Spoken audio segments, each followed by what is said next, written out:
at sa kanyang kinatawan, Sir Joel D. Rosales, na pagtibayin ang kanilang pagtatapos.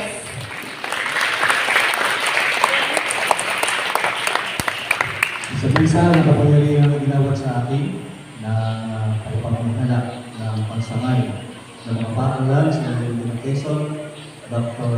Bel C. Bautista, at sa pagpapatuloy na rin ng inyong mga na ulong-ulong tatlo, ng Vilma Rosales, para sa inyong kasusiyan pagtupad sa halalang pinaghahanap ng kagawaran ng edukasyon sa kurikulum ng grade 12 ay ginagawad at pinagtitibay ngayong ika-12 ng Abril 2025 ang inyong pagtatapos dito sa paaralan ng Elementarya ng Don Mateo Lopez.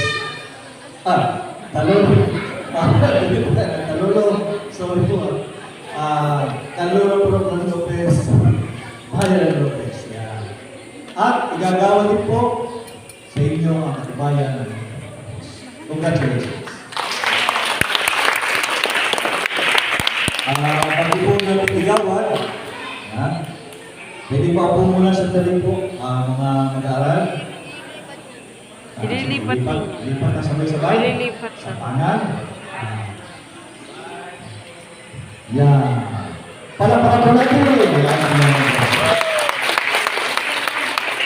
na po muna sa talim, mga graduates, pag-muma sa kalinaw. Magsasalita na sa Sir Maute, Sir Joel. Ito ay 2 minuto lang at saka 1 oras. Sa lahat po ng mga palaw niya dito, sa pagpangal